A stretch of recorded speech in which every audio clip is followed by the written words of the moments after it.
Bienvenidos a Libertas, el espacio donde cuestionamos, reflexionamos y nos lanzamos al desafío de vivir en libertad. Hoy tenemos una invitada de lujo, María Martí. Ella es escritora, ensayista, guionista argentina, licenciada en Comunicación Social de la Universidad de El Salvador y egresada del Academic Center del Ayn Rand Institute, columnista en diferentes medios y programas de radio. También es fundadora y CEO de Iron Center Latinoamérica. María, bienvenida y muchas gracias. Muchas gracias, Aline, por esta invitación. Un placer compartir este espacio con ustedes hoy. Bueno, el día de hoy he titulado este episodio como El camino al objetivismo. Creo que la persona más idónea para poder hablar del tema es María Martí. Quisiera que primero hiciéramos como un acercamiento a aquellas personas que quizá no han escuchado el objetivismo y podríamos pues, hablar sobre Ayn Rand, no solo lo que propuso desde la ética, sino toda su filosofía. Entonces, ¿cómo podríamos empezar a entender como los pilares fundamentales sobre lo que se asienta en todo este pensamiento que va desde la metafísica hasta la estética? ¿Cómo podríamos definir en sí el objetivismo? Bueno, como dijiste bien, el objetivismo es una filosofía creada por Ayn Rand. Es un sistema filosófico completamente integrado porque no tiene solamente una posición particular en una de las ramas de la filosofía, como por ejemplo podría ser la ética o la política, sino que tiene una posición en todas las ramas de la filosofía, que es la metafísica, la epistemología, la ética, la política y la estética. Y de alguna manera es una filosofía integrada, porque, por ejemplo, podríamos decir que su política está basada en su posición ética, su posición ética está basada en su posición metafísica y epistemológica. Es decir, es un sistema integrado, es como es una especie de rompecabezas, ¿no? Donde todo concepto en una rama se apoya en los demás. Y para aquellos que no conocen mucho quién ha sido Ayn Rand, porque dentro de lo que es la academia intelectual, digamos, Ayn Rand a veces es un personaje fuera de la academia, ¿no? Porque ha escrito novelas, antes de escribir ensayos filosóficos, ha escrito novelas y ha puesto su filosofía en novelas, entonces toda la academia a veces no la considera una filósofa por ese motivo, porque escribía muy claro y como conocemos a veces, muchas veces los filósofos escriben raro y difícil de comprender, entonces era como una especie de unicornio dentro de lo que era el mundo de la filosofía. Pero para aquellos que no la conocen, es se murió en el año 1983, si no me equivoco, una mujer que nació en Rusia. Cuando era muy joven ocurrió la Revolución Rusa y se encontró en un país completamente colectivista que le había quitado todas las posiciones a ella y su familia, una vez que ya era adolescente, tratando de estudiar en la Universidad de la Unión Soviética ya en ese momento, y ella con ideas muy diferentes, ¿no? Ella siempre abrazó el individualismo, abrazó el romanticismo, abrazó la idea de que cada hombre tiene derecho a su propia vida, y era un poco todos los principios que en ese momento eran contrarios en la Unión Soviética. Era el colectivo lo que importaba, la gente se tenía que sacrificar por los demás, un sistema político en donde te decía cómo debías vivir tu vida. Y por este motivo los padres se daban cuenta que su propia vida corría riesgo por una chica que no se callaba y sus posiciones filosóficas y políticas eran muy diferentes al régimen de turno. Entonces, a través de la familia, que tenían familia en Chicago, logran que la dejen viajar, supuestamente por un tiempo, a Estados Unidos a visitar a su familia, sabiendo un poco que una vez que fuera a Estados Unidos nunca volvería. Y así fue, llegada a Estados Unidos con 26 años, sabiendo ya, digamos, que no iba a poder volver a lo que era la Unión Soviética, empieza a desarrollar toda su carrera, primero como guionista, primero como escritora de novelas. Le gustaba la filosofía, pero no tenía en ese momento la idea de ser filósofa. Con lo que se encontró fue que, con dos cosas, que el panorama filosófico y político de Estados Unidos, ella siempre había admirado a Estados Unidos mientras vivía en la Unión Soviética, pero cuando llegó a Estados Unidos se dio cuenta que el panorama no era lo que ella creía, veía que muchos intelectuales de Estados Unidos estaban coqueteando con las ideas socialistas que ella había vivido en carne propia en la Unión Soviética y que habían traído tantas muertes y tanta pobreza. Entonces ya se daba cuenta que tenía que de alguna manera empezar a mostrar que las ideas correctas no iban por ese lado. Y al mismo tiempo se daba cuenta que el clima ético de las cosas, de las novelas y de las obras que ella leía en Estados Unidos, se apoyaban en determinada base ética con la cual ella no estaba de acuerdo, en un sistema filosófico con el cual ella no estaba de acuerdo.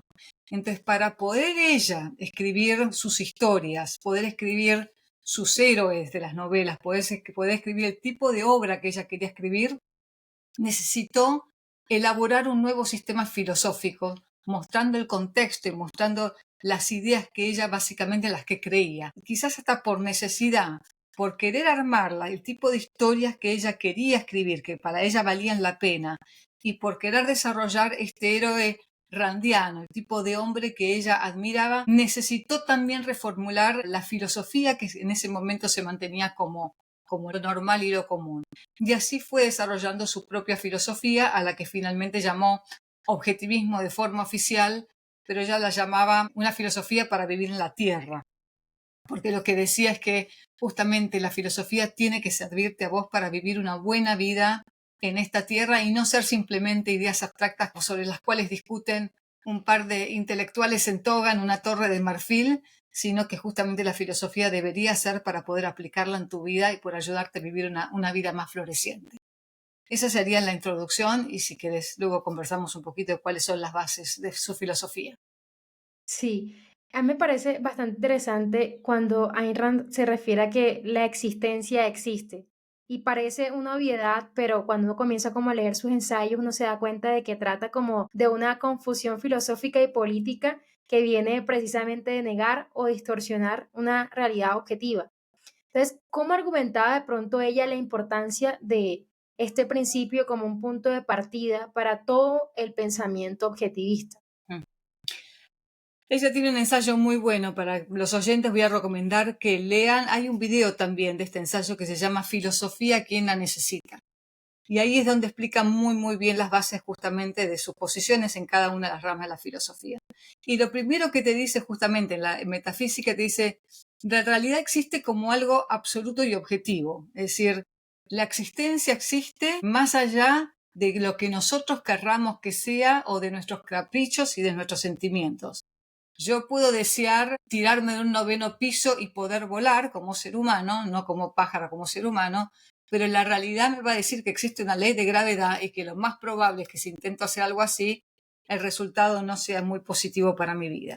Entonces, comprender que la realidad existe como un absoluto y que el primer paso que tenemos que hacer es aceptarlo para poder mantenernos con vida, para poder tomar buenas decisiones en nuestra vida. Y esto, si bien como decís, parece una obviedad, cuando empezás a compararlo con otros filósofos, hay muchos filósofos que han dicho, no, la realidad en realidad, valga la redundancia, no existe. La realidad es simplemente lo que uno se imagina o está dentro de la propia conciencia y va variando y se va modificando un poco de acuerdo a nuestros deseos, de acuerdo a la época, etc. Y ella lo que te decía es, no, la realidad es una, la realidad existe y es externa, es más allá de lo que nuestra conciencia quiere que sea, nuestros caprichos, nuestras emociones. Y esa es una distinción sumamente importante, porque la segunda parte, que es su posición en epistemología, la epistemología te pregunta, bueno, ¿cómo lo sabemos? ¿La mente del hombre puede conocer la realidad o no puede conocer la realidad?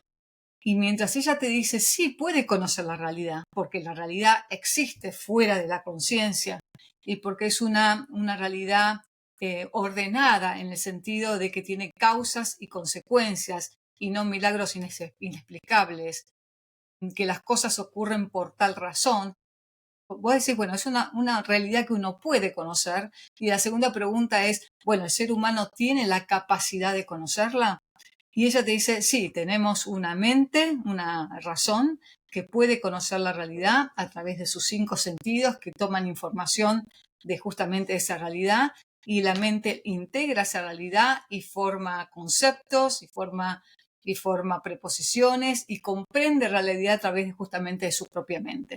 Y eso también es importante, si bien parece una obviedad, bueno, por supuesto necesitamos pensar y nuestro cerebro puede conocer, también hay muchos otros filósofos que te dicen que no, que la mente en el fondo es impotente, que no tenemos manera de conocer la realidad, que no tenemos manera de formar conceptos, que los conceptos muchas veces no tienen relación con la realidad, sino son simplemente conceptos que nosotros inventamos simplemente como para poder manejarnos en sociedad. Es decir, hay posiciones muy distintas en esto y en realidad en ese sentido es más aristotélica, en muchos sentidos, ¿no?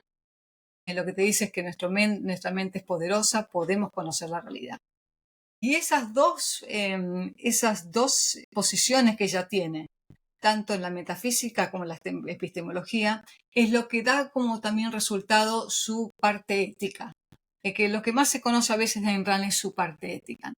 Pero básicamente lo que te dice, porque la realidad existe y podemos conocerla, nosotros mismos también somos parte de esa realidad y tenemos manera de conocer nuestra naturaleza, qué características tenemos como ser humano y eso, justamente esa información nos ayuda a derivar cómo tenemos que actuar, qué decisiones que tenemos que tomar, ¿para qué? Si queremos vivir. Es decir, la alternativa que tenemos como seres vivientes es una u otra, es o vivimos o morimos. Sí. Y si lo que queremos es vivir, no podemos tomar cualquier decisión al azar. Como decía antes, no podemos tirarnos de un 9º piso y pensar que vamos a volar. Tenemos que conocer la realidad, tenemos que conocer nuestra naturaleza, confiar en que nuestra mente está conociendo esa realidad porque puede hacerlo y de acuerdo a eso derivar qué acciones o cómo debo vivir, qué es bueno y qué es malo para mí. Y así ella es cuando forma la ética. Y parte de la ética de Ayn Rand, que es un punto muy importante, es que lo que te dice es, si bien compartimos una naturaleza humana con todos los hombres, tenemos algo característico que de cada individuo. Somos individuos.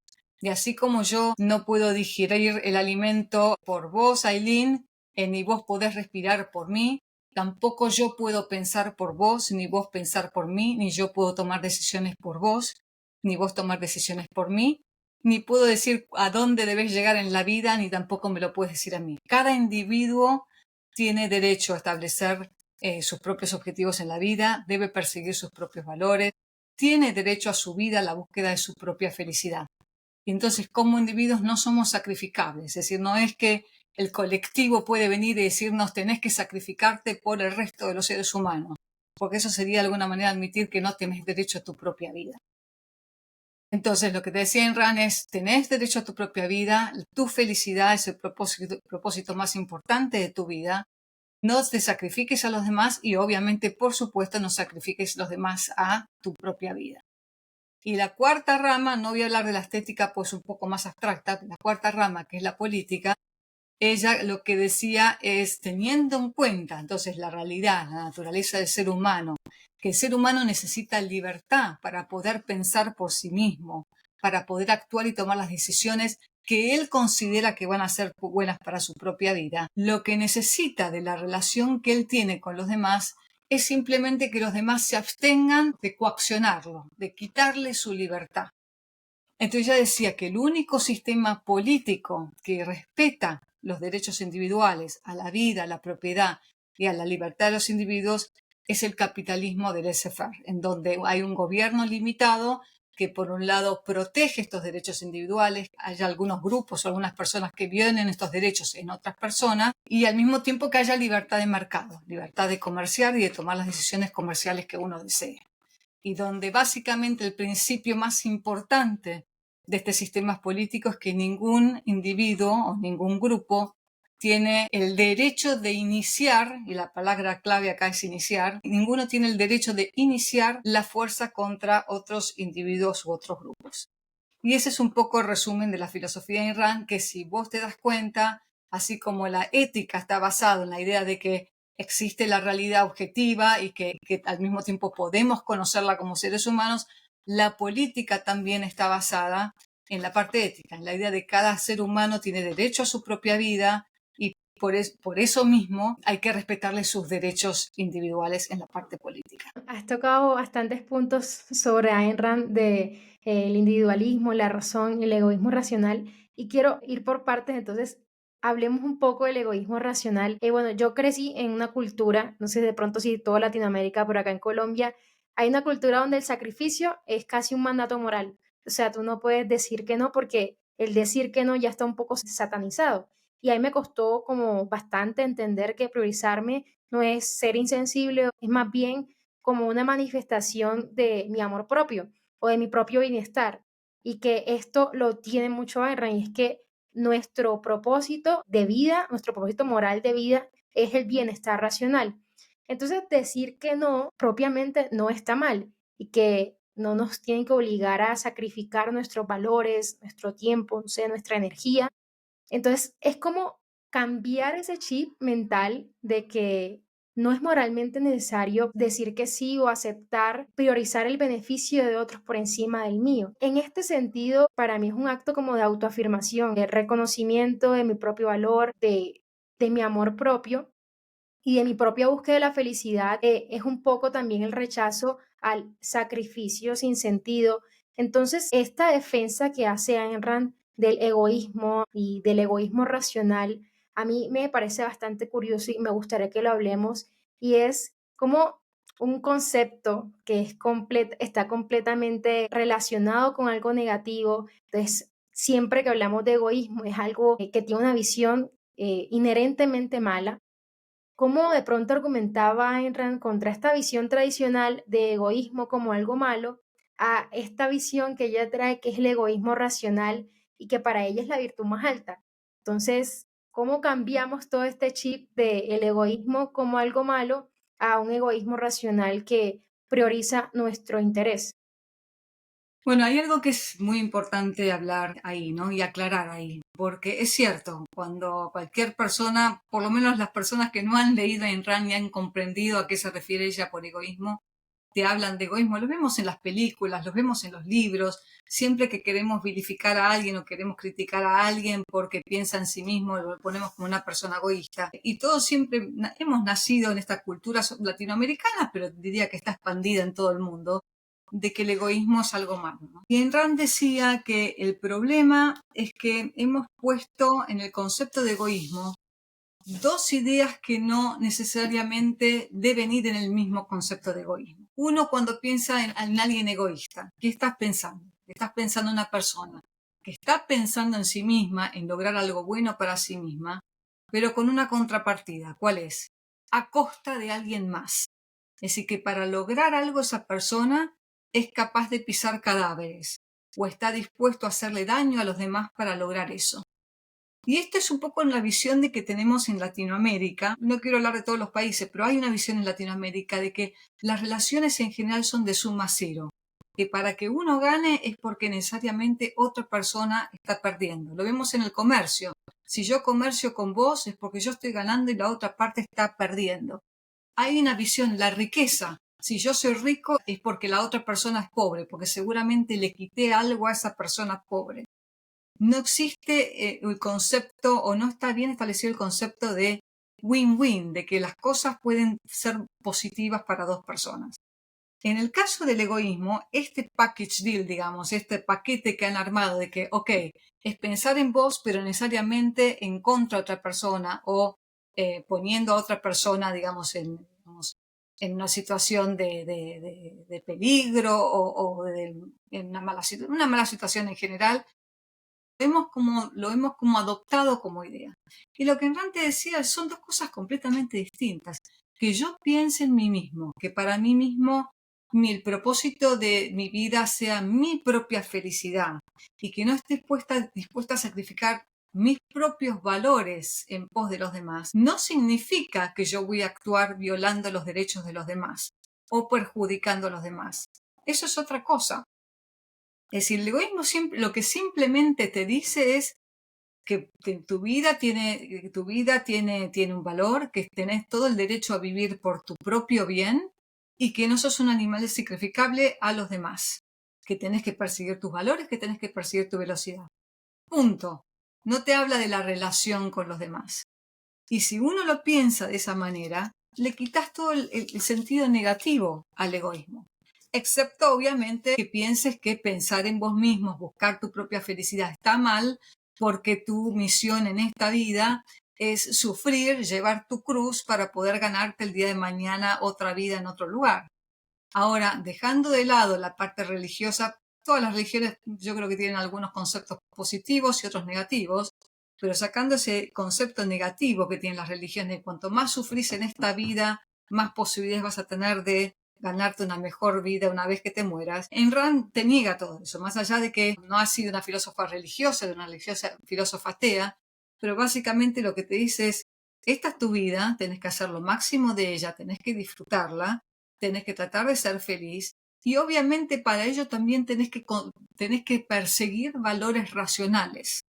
Uno no puede ser feliz y no puede tener una vida floreciente persiguiendo valores irracionales. Y dentro de esas acciones irracionales, es decir, andar lastimando a otros por la vida, esa es un poco la idea del egoísmo que había antes, no es un valor racional por perseguir. Uno lo que busca son cosas buenas para uno mismo, no andar perjudicando a los demás. Entonces viene a romper con la idea de egoísmo que veníamos teniendo hace mucho tiempo y su ética, una vez que uno la comprende, dice, por supuesto, tengo derecho a mi vida, tengo derecho a ser feliz, tengo derecho a decir que no cuando alguien me pide que deje mis valores de lado, que me pide que me sacrifique. Pero en una cultura en donde están metidos muchos la idea de que el sacrificio es bueno, de que no estás en esta vida para ser feliz, que no estás en esta vida para perseguir tus valores, sino para ayudar a los demás a perseguir tus valores. Entonces también la idea de tenés derecho a la vida, entonces no es un buen concepto. Entonces parte de lo que hizo ella es cambiar esta idea de que sí tenés derecho a tu vida, sí tenés derecho a ser feliz, sí tenés derecho a pensar en vos mismo y no tenés una obligación moral respecto a las demás personas, excepto la de respetar sus derechos individuales de la misma manera que ellos deben respetar los tuyos.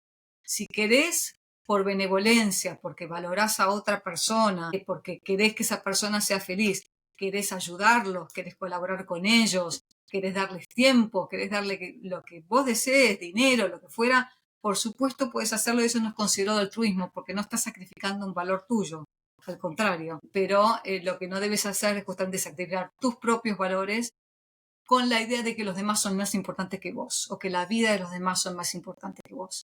Esa no es una premisa correcta desde donde establecer tu ética. Ayn Rand, de hecho, esta comprensión fundamental de la realidad tiene algo que nos lleva inevitablemente al individuo, ¿sí? Ella resalta mucho el individualismo. ¿Cómo describiría de pronto ella esta ética en contraposición con las éticas altruistas que tanto criticaba? Poco para conceptualizar, las éticas altruistas se refieren a aquellas como sistemas morales que buscan como poner por encima el beneficio de otros, incluso a costa del propio bienestar, incluso a costa de los propios intereses o valores del individuo. Como que la ética del turista postula que el sacrificio personal en favor de los demás es como una máxima de la virtud moral. Pues propiamente Ayn Rand iba en contra y criticaba todo este tipo de éticas altruistas. Entonces, ¿cómo describe pronto ella esta ética individualista en contraposición con las éticas altruistas?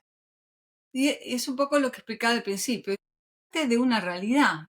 Si vos, si mirás a los seres humanos, no son una masa uniforme, no somos un monstruo de un cuerpo con varias cabezas, ni de varios cuerpos con una cabeza.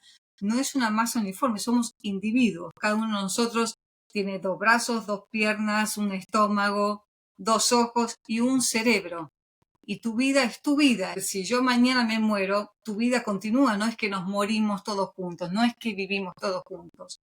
Y lo que observa es eso, que metafísicamente somos individuos, somos seres separados y que cada uno de nosotros, si bien como decía antes, compartimos una naturaleza, que somos distintos a los animales, somos distintos a las plantas y somos distintos a las cosas inanimadas, pero al mismo tiempo cada ser humano piensa de una determinada manera, tiene sus propios sueños, tiene sus propios miedos, tiene sus propias habilidades, tiene sus propios valores, tiene su propio lugar en donde nació, tiene sus propias características físicas, es decir, somos individuos. Entonces, uno no puede decir, para todos los individuos es bueno comer carne. Es decir, bueno, posiblemente la carne puede ser un buen alimento para todos los individuos, pero ¿qué pasa con aquellas personas que puedan ser alérgicas a la carne? O al contrario, alérgicos a una fruta, alérgicos a las verduras. Así como no todos los alimentos son buenos para todo el mundo, no puedes decir que nada es bueno para para todos los individuos digamos, en general, excepto algunas cosas, como que, decir, bueno, todos los individuos, si quieren poder actuar en la realidad, tienen que poder pensar, porque no tienen un código automático como los animales que cuando nacen saben lo que tienen que hacer. El individuo tiene que decir, bueno, a la noche tengo que comer para mantenerme con vida, pero no sabe qué es lo que tiene que hacer para poder alimentarse, no sabe cómo plantar una papa, no sabe qué es bueno o malo para él, va por el bosque, ve unos hongos, no sabe si los hongos son venenosos o no. Tiene que pensar, tiene que explorar para ir descubriendo qué cosas son buenas para él. ¿Para qué? Para conservar su vida. Entonces, una de las cosas que nos compartimos con todos los miembros de nuestra especie es que tenemos que pensar si queremos vivir. Y el otro punto es, para pensar necesitas libertad. Nadie puede pensar con una pistola en su sien. Nadie puede pensar si los demás te dicen tenés que actuar como yo te digo si no te mato. Tenés que tener la posibilidad de poder pensar para ir descubriendo qué cosas son buenas o malas para vos. Y el tercer punto es tener que tener la posibilidad de lo que llamamos el derecho a la propiedad. Tenés que tener la posibilidad de conservar el derecho, digamos, la de conservar el fruto de tu trabajo. Si yo, a través de mi pensamiento, llego a la conclusión de cuáles son los pasos que tengo que realizar para poder cosechar papas para poder alimentarme a la noche. Ok, tengo la libertad de ir y cosechar las papas para poder hacerlo. Pero al final del día, cuando tengo la papa, no es mía y viene el vecino y me dice, no, decidí que es mía y me la saca porque no tengo derecho a propiedad. Es lo mismo que decir que no tengo derecho a la vida. Si no tengo derecho a conservar el fruto de mi propio trabajo para poder vivir, significa en definitiva que no tengo derecho a vivir. Entonces, esto también es un poco lo que dice Enran, es decir, para poder vivir el ser humano tiene que pensar, tiene que poder producir, para poder producir tiene que tener libertad y tiene que tener propiedad. Y de ahí deriva su parte política del hecho de que somos individuos y necesitamos realizar el pensamiento, necesitamos actuar para poder vivir y necesitamos poder conservar nuestra propiedad, es que ella deriva que el mejor sistema político es aquel que preserva estos derechos en el ser humano, el derecho a su propia vida, a su libertad y a su propiedad. En cambio, ponete a pensar en el otro sistema, cuando hablamos de altruismo, siempre decimos que el altruismo termina derivando en alguna forma de colectivismo o de socialismo en un gobierno, porque el altruismo es poner a los demás por delante tuyo. Eso no significa de nuevo la benevolencia, que uno pueda hacer algo por los demás, es que de alguna manera estás moralmente obligado a sacrificar tu vida en pos de los demás.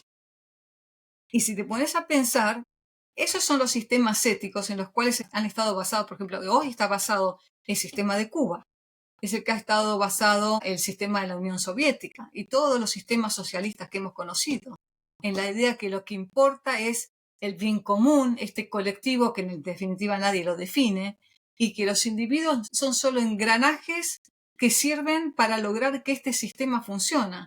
Pero no importa su vida, no importa si florecen o no, no importa si son felices o no, no tienen derecho a su propia vida. Entonces, cuando vos moralmente decís que tu vida no importa, que lo que importa es el grupo, lo que importa a los demás, necesariamente en la política va a terminar derivando en un sistema que también de alguna manera te confirme eso. Tu vida no importa, estás aquí para sacrificarte para los demás. Si tenés que trabajar y pagar el 80% de impuestos para que otros puedan sobrevivir, no importa, no es tu propiedad, vos tenés que trabajar para los demás. Y así en todas las medidas que suelen tomar estos gobiernos colectivistas, ¿no? Que ojo, cuando digo colectivistas pueden ser también tanto de izquierda como de derecha, Como no derecha. solamente de izquierda. Sí, sí. Me intriga realmente conocer tu historia personal. Sí, qué fue lo que te trajo a este pensamiento? ¿Cómo fue que llegaste al objetivismo? No sé si de pronto una novela en particular que te llevó o alguna situación de tu vida que despertó. Yo creo Sí. que a veces nos pasa que las ideas nos sacuden y puede pues cambiar la forma en que percibimos la vida. Pero quisiera que nos pudieses contar un poco de ti. Cómo llegué hasta aquí. En realidad, sí, mi familia siempre fue una familia bastante liberal en el sentido de que creían en la libertad, era muy respetuosa de los derechos de los demás, pero no había, digamos, nadie como más metido en la política, más metido en la filosofía, excepto mi hermano Eduardo Martí, que él fue el primero que realmente se metió mucho más en las ideas económicas de libre mercado. Fue el primero en realidad que leyó Ayn Rand y de hecho, un poco gracias a él, que una vez lo vi absorto leyendo el libro más famoso de Ayn Rand, que es La Rebelión de Atlas. En realidad este es el primer libro que leí de Ayn Rand, esta versión grandota de la Rebelión de Atlas. 6 años me dio intriga porque a él le había gustado tanto el libro y estaba en la biblioteca de unos abuelos míos. Cómo llegó ahí no tengo ni idea. Y dije, siempre me había gustado leer. Y dije, bueno, vamos a darle una chance. En general con mi hermano siempre teníamos valores muy parecidos y teníamos un gusto muy parecido. Así que dije, bueno, si le gustó posiblemente me guste a mí. Y la realidad es que sí, que lo empecé a leer y era un bodoque que dije, ¿cuándo voy a terminar de leer esto? Pero lo leí muy rápido porque me atrapó desde el primer momento. Es una novela, es decir, cuando lo leí por primera vez me daba cuenta que era una novela profunda, con conceptos profundos, pero no podía llegar a decir, acá hay toda una filosofía de vida en este libro. Pero sin embargo es el libro en donde Ayn Rand expone mejor toda su filosofía. Sobre todo en un speech que hay al final, condensa un poco toda su filosofía en palabras, digamos, de uno de los personajes. Y cuando lo leí, no podría decir que me cambió la vida, porque era muy joven en ese momento y de alguna manera yo creo que estaba bastante en relación con los valores y las ideas que se proponen aquí. Pero sí dije, bueno, acá hay algo que es bueno, acá hay algo bueno y que si lo leo de vuelta voy a empezar a descubrir algunos principios o algunas ideas que creo que me van a ayudar para manejarme en el resto de la vida. Sobre todo cuando ves a los personajes. Una de las cosas que hace muy bien Ayn Rand en sus novelas es que te muestra cómo la filosofía, las ideas filosóficas impactan en la vida de los personajes. Y cuando una persona adopta y lleva a cabo premisas equivocadas, terminan en malas consecuencias. Y cuando en estos casos, más que nada, sus héroes adoptan las premisas correctas y una filosofía correcta, a la larga tienen una vida floreciente y positiva. Y lo que tiene para mí maravilloso estas novelas es que no lo estudias solamente en un ensayo donde ves conceptos abstractos, sino que acá lo ves, acá te das cuenta por qué hay personas que terminan bien y hay personas que terminan mal. Y lo que uno inmediatamente hace cuando lee este libro es decir, bueno, yo cómo hubiera actuado en esta situación, cómo debería actuar justamente para que me vaya bien en la vida.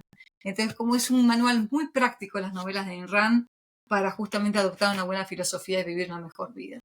Y así fue como empecé. Terminé de leer La Rebelión de Atlas y después me encontré con que existía el manantial, leí el manantial, después Los que vivimos, después Himnos y empecé por sus novelas, pues siempre me gustó la ficción. Y después terminé descubriendo que había un sistema filosófico detrás, que era el objetivismo, y me empecé a involucrar cada vez un poco más y leer sus ensayos y demás. Así que bueno, y aquí estoy lejos todavía de ser una experta en objetivismo, pero puedo decir que conozco mucho más y que ha generado un lindo impacto en mi vida. ¿Tú crees que de pronto esos personajes que crea Ayn Rand en sus historias, en La Rebelión del Atlas, como John Walt, son personajes que se pueden lograr o es una idea utópica de personajes que no están sujetos a la realidad, pero que sin embargo pueden ser como una idea lejana de lo que quisiéramos lograr? Yo creo que si uno piensa en los personajes de Ayn Rand, en sus héroes, dicen, bueno, es difícil mantener una vida con esta rectitud, esta integridad, etcétera.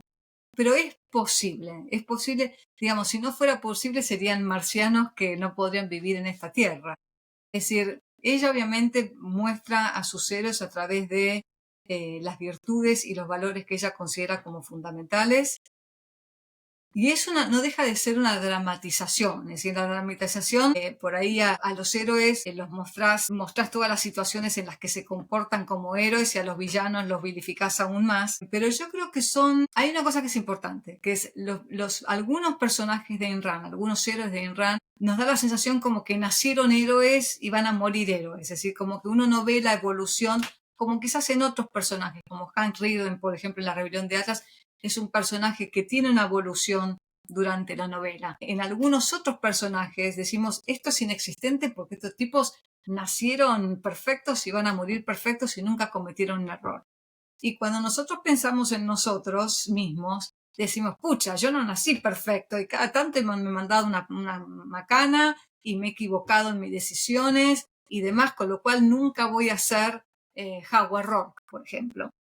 Pero el punto no es pensar si en algún momento uno cometió un error o dijo una mentira piadosa o lo que fuese, entonces yo ya no puedo ser un héroe. sino que ella lo que te muestra es el tipo de persona que uno puede ser si se lo propone. Tomaste una mala decisión ayer, bueno, ¿por qué tomaste esa decisión? ¿Qué premisa alimentó esa decisión? Podés cambiarla porque tenés una mente, porque tenés free will, tenés la posibilidad de elegir libre albedrío, la posibilidad de cambiar tus acciones, el rumbo que tenés que lograr. Entonces, sus personajes son más como un ejemplo de lo que uno puede ser a lo que vos fuiste o lo que uno debería ser toda la vida, porque la realidad es que uno comete errores, uno a veces sí, ha tomado malas decisiones, pero no significa que no podés corregir eso. Y yo creo que para eso sirven muy bien sus personajes. Sí. Y es como el utilizar la historia para también avanzar, ¿sí? Aprender de los errores para poder avanzar. A mí me gustaría tocar como último punto. Yo creo que Rand fue una defensora acérrima del capitalismo, dejar hacer, dejar pasar, y viéndolo como un sistema social que va acorde con su filosofía de individualismo y de los derechos de propiedad, ¿cómo encaja de pronto esta visión política dentro de un marco filosófico general? ¿Cómo crees que esos argumentos se aplican pues hoy en debates económicos o políticos actuales sobre el papel del Estado? Yo creo que hay dos puntos ahí. Si bien Enran era una completa defensora de la economía de mercado y de que el gobierno no debería intervenir en la economía de la misma manera que el Estado y la Iglesia debían estar separados, si bien también estaba de acuerdo y que es un argumento importante, que el capitalismo genera que todos los seres humanos vivamos mejor, seamos más ricos, vivamos una vida de mayor calidad, etcétera, que son la gran parte de los argumentos que los economistas hoy traen, ¿no? Hay que poner el capitalismo en práctica porque, bueno, comparen Cuba con Estados Unidos, Corea del Norte con Corea del Sur, es decir, económicamente los países capitalistas son más ricos y por lo tanto sus habitantes viven una mejor calidad de vida. Y Enron decía, eso es muy cierto, es verdad, y si no fuera cierto y si a través del capitalismo la gente viviera peor, obviamente hay que replantearse si el capitalismo es el mejor sistema. Pero lo que dice, lo que realmente justifica el capitalismo no son sus consecuencias económicas, sino justamente son sus causas filosóficas. Y el capitalismo básicamente lo que está basado es en la naturaleza del ser humano.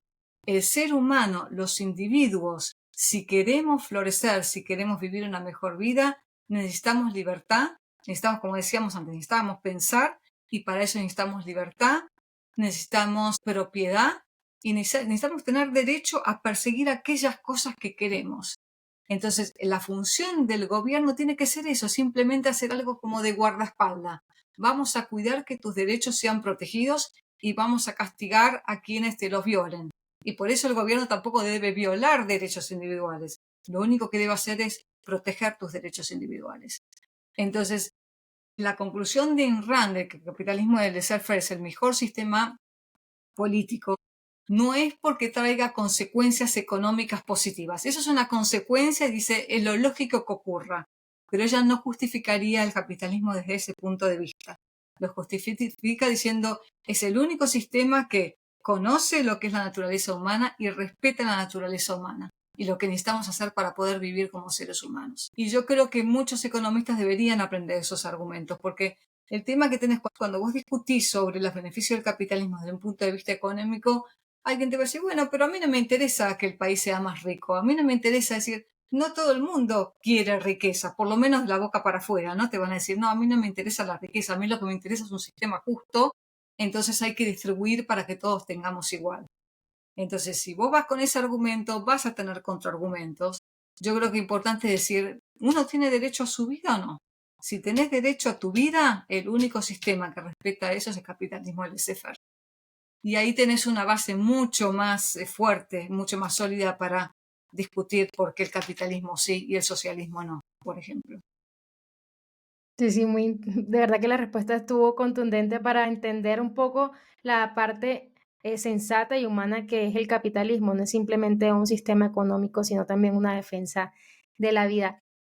María, ya para terminar, a mí me gustaría que nos pudieses dar como un consejo, ¿sí? Yo creo que vivir en libertad implica también una resistencia, que decidimos pensar por nosotros mismos. Entonces, ¿qué obstáculo de pronto has encontrado en difundir estas ideas o a lo largo de tu vida y cómo nos podrías nosotros aconsejar a las personas que quizá apenas se están adentrando en estas ideas o que quieren conocer un poco más, cómo ver esta filosofía de vida para vivir diferente, vivir más autónomo y pues lograr esa felicidad que uno pues anhela. Sí, voy a por ahí tocar un tema un poco más psicológico. Yo creo que es fundamental, antes de pensar en filosofía, antes de pensar en conceptos abstractos, antes de pensar en política, es pensar en uno, ¿no? En qué tipo de vida uno quiere llevar. Qué tipo de vida uno va a llevar que cuando tengas 92 años, 100 años, pues ustedes van a vivir hasta los 100, miren para atrás y digas, pucha, qué linda vida que tuve, me siento orgullosa de eso. Y te pongas a preguntar, bueno, para lograr este tipo de vida que yo me estoy imaginando, ¿qué necesito? ¿Qué necesito en mis relaciones con los demás? ¿Qué necesito lograr yo? ¿Qué necesito poner? ¿Qué habilidades mías tengo que desarrollar? Yo una de las cosas que me encuentro que las personas que más resisten el objetivismo a veces no son los que vienen con una familia socialista, sino las personas que a veces tienen baja autoestima. Cuando vos tenés baja autoestima, básicamente lo que considerás es que tu mente no es capaz de enfrentar los desafíos de la vida, que no sos capaz de crear una buena vida para vos. Entonces inmediatamente te pones a disposición de que los demás te digan cómo vivir o cómo hacer las cosas. Eso por un lado te vuelve muy vulnerable porque dejas de perseguir tus propios valores, dejas de preguntarte incluso cuáles son tus propios valores. Básicamente vivís de acuerdo a cómo los demás te dicen que tenés que vivir. Haces las cosas que los demás te dicen que tenés que hacer. Y en el proceso cada vez vas perdiendo más confianza en tu propia mente, vas perdiendo cada vez más confianza en tu capacidad de vivir la vida que querías. Y vas perdiendo autoestima, vas perdiendo seguridad en vos mismo. Entonces, cuando te enfrentás a una filosofía o a un sistema capitalista, por ejemplo, que te dicen, vos sos responsable de tu vida, vos tenés que lograr independencia económica, independencia de pensar por vos mismo. Los demás no te deben nada, los demás no tienen por qué decirte cómo vivir tu vida, ni tampoco cargar con tu propia vida. ¿Cuál es la primera reacción que tenés? Te da miedo. Es decir, si yo no soy capaz de mi propia vida porque no confío en mí, porque no tengo autoestima, lo primero que querés hacer es poner la responsabilidad de tu vida en alguien más. Y por eso después votás por un gobierno que te diga qué tenés que hacer desde el momento que te levantás hasta el momento que te vas a dormir. Tenés que contratar, con quién tenés que comerciar, qué tenés que estudiar, que te digan todo porque no confías en tu capacidad de tomar esas decisiones. Entonces, una de las cosas que yo diría a la gente joven, sobre todo, que son los que más tiempo tienen y todavía tienen la posibilidad de hacerlo, trabajen en su autoestima, trabajen en la confianza, eh, digamos, para ustedes mismos. Y eso lo hacen explorando el mundo, probando cosas nuevas, poniéndose metas, aunque sean pequeñas, y tratando de lograrlas, poniendo en práctica virtudes, sean íntegros, es decir, cuando dicen algo actúen de acuerdo a lo que dicen, que sean honestos, que sean justos con los demás. Cuando uno se siente contento consigo mismo, cada vez va ganando más autoestima. Y una persona con autoestima que confía en su cerebro, por el contrario, no quiere un gobierno ni quiere que los demás le digan cómo vivir su vida, qué valores tienen que seguir, ni están dispuestos a sacrificarse. Entonces son personas que cuando van a leer un libro como La Rebelión de Atlas o como El Manantial, van a sentir inmediatamente una identificación con los héroes y con la novela. Aunque uno diga, bueno, yo no soy el héroe porque he metido patas en mi vida, pero te sentís identificado con este tipo de personas que yo puedo hacer. Ahora, si justamente no confías en tu mente, no querés hacerte responsable de tu vida, obviamente lees un personaje como Howard Rourke y decís, este ser humano es egoísta y es malo y no quiero ser nunca como él. Es decir, mucho te dice cómo es una persona, la reacción que tiene cuando lee las novelas de Ayn Rand. ¿Viste? Cuando te dicen, dice más cuando alguien critica algún libro de Ayn Rand, básicamente te está dando una visión de su propia vida. No significa que tenga que coincidir con todo, pero hay una especie de reacción inmediata que uno tiene a las novelas de Ayn Rand. Algunos que la aman y otros que la odian, más allá de que la hayas comprendido filosóficamente en toda su profundidad, digamos. Pero hay una reacción inmediata y a veces eso dice mucho también del lector. Bueno, gracias María. De verdad que ha sido fascinante explorar como el objetivismo, no solo desde el lente de Ayn Rand, sino también desde tu visión de la vida. La verdad, yo creo que sin duda el objetivismo es un pensamiento que es desafiante, sí, que ofrece como una perspectiva de la vida única y sobre la realidad y cómo pues debemos vivir nuestra vida. De verdad, gracias por iluminarnos en este camino y por darnos como esa visión un poco aterrizada de lo que el objetivismo puede lograr en nuestra vida. Que también se trata, tú lo dijiste, de autoestima y de amor propio. Entonces, no sé si quieras darle de pronto un mensaje para despedirnos de la audiencia. Bueno, primero agradecerte muchísimo esta entrevista. Siempre me encanta hablar de ideas sin Ayn Rand y si puedo dejar una semillita en la mente de alguien como para que piense un poco en estas ideas y se quiera acercar a algunos de los libros de Ayn Rand. Nosotros también distribuimos libros de Ayn Rand, los ebooks, de manera gratuita, así que se pueden comunicar conmigo también y les vamos a acercar los libros y las novelas de Ayn Rand. Pero básicamente eso, que trabajen en su autoestima, que trabajen en ser personas de las cuales se sientan orgullosos y que cada vez, y esta es una consecuencia, ¿no?, de tener autoestima, cuando alguien les venga con una idea, sea un profesor, el padre, la madre, el cura o quien sea, que siempre antes de adoptar una idea la pasen por el juicio de su propia mente, que confíen en su mente y que lleguen a conclusiones por su propia cuenta. Y ese es el primer paso para ser una persona independiente y también ganar seguridad en sí mismos. Así que ese es un poco el desafío que les dejo y bueno, y siguiendo esos pasos yo creo que todos tenemos la posibilidad de tener una muy linda vida sobre esta tierra. Hay que ser optimistas. Bueno, gracias María y gracias a todos por acompañarnos en este viaje de ideas. Yo creo que esto se alinea un poco con la frase de Ayn Rand que dice que el hombre no se valora a sí mismo si no puede valorar a nadie, a nada ni a nadie. El hombre debe primero valorarse a sí mismo para poder adaptar su vida y vivir una vida en búsqueda de la libertad, que ese es el mensaje del objetivismo. Pues si te gustó este episodio, compártelo, deja tu comentario y recuerda que puedes cuestionarlo todo y que eso se trata de amor propio. Este fue un episodio de Libertas y recuerda seguirnos en redes sociales. Gracias a todos. Hasta un próximo episodio.